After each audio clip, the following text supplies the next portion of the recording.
I just got back from the grocery store. I'm a mom of two living in downtown Vancouver, and I spent exactly $98.27 for a family of four, soon to be a family of six because my in-laws are visiting. So let's talk about it. I'm trying to eat well, feed the kids, avoid food waste, and just not go broke at checkouts because we all know like the cost of living in this city and just in general in the world, it's skyrocketing. So let me show you what I got and how I make it work. First off, let me show you proof that it is $98.27 and that it is in Vancouver.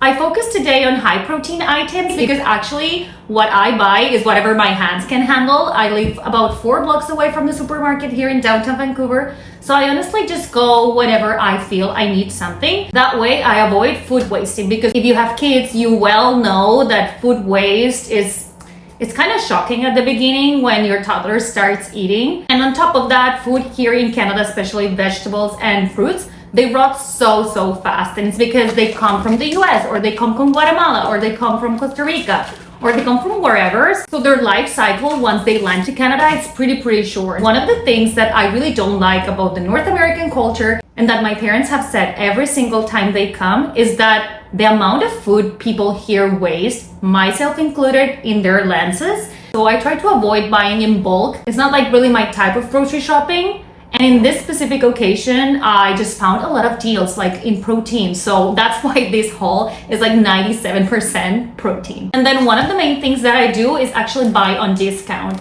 There's a lot of discounts every day, every single day. I kind of know the patterns now because I've done it for so long. That's one of like my best tips for like saving money. I know it is not for everyone, but for me it makes total sense. My family did it since forever. We used to buy like in bulk when there was a discount, and we would freeze up. My dad had a farm where he had chickens, and every time there was like a heat wave or something happened, the chickens would have like a heart attack. So what did he do with that chicken that he could not sell anymore? We would like freeze it and stock it in our freezer. So I'm really well used to doing this. It's not a problem for me, and I think you save a ton of money because you usually find like 30%, but other times you may find like 50%. And it's not always because the food is bad. In the majority of the cases, it's like so good. Like right now after filming this video, what I'm gonna do is like bug it up and put it in my freezer.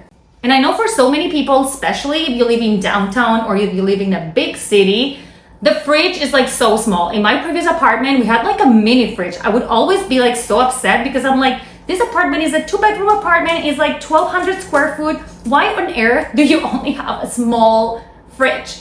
And I was so frustrated about it because I actually, when I rented the apartment, if you know the rental market here in Vancouver, you can barely think. I didn't think about this, you know? So what did I do? I bought a deep freezer in Facebook Marketplace, and there I would stock up. Going back to the strawberries, if you know, when you have kids, you have to have endless amounts of fruit. I think we buy like fruit, vegetables, and milk every other day. So I honestly just go buy whatever fruit is in discount. This was $2.99, and the organic ones, same size, are $14.99. So my kids are actually used to eat every type of fruit because whatever is like in the supermarket in discount, I just bring them their way. And also, can I say this, but I know my husband is not pretty conscious when he goes to the supermarket. He prioritizes a lot like his health, so he doesn't mind like spending a lot of money in the supermarket. I studied finance, I work in finance, and I work in budget planning and analysis. So for me, it's like something that comes in like my veins, but I don't want to hurt his feeling and I don't want him to hurt my feelings. So what I do is that I try to avoid sending my husband to the supermarket, to be honest, because you gotta be like self-conscious about these little things, right? So every time I send him to buy just like a bag of milk, he comes with like $100 bill. So what do I do instead? I stock up. And that's what I'm like trying to do these days, planning ahead of my in-laws visit. They come for a month, so it's 2 more people eating every single day. I don't want my fridge to be like completely empty, or that my husband has to go to the grocery store and just buy the first thing that he finds because he wants his parents to have a good meal, right? So I try to plan ahead, and this is so important because a lot of the expenses that you have, they're like in a rush. If you think about it, we humans, we spend so much money, especially as like moms, like sleep deprived moms, exhausted moms, or whatever. I feel like we spend so much money just because we don't have capacity to deal with it at the moment. So my intention with this like grocery food hauls is like to plan ahead, stock up, keep the diet, because I'm not gonna lie, at this point I'm like, okay, I need to lose the extra 3 kilos that I still have from my second pregnancy. It hasn't been as easier as last time to lose the weight, honestly. So I kind of want to like, you know, have everything under control, and these are like my little strategies to do so. If this kind of real life content helps you, let me know in the comments. I'll keep sharing stories, vlogs, and like real life content about how we budget here in one of the most expensive cities in Canada. As a family that also comes from a Latin American country, Colombia, where people earn like 3 times less. So let me know in the comments, and I'm happy to keep doing this type of videos. Make sure you subscribe to my channel so that you get a notification every time I post a new video. Bye!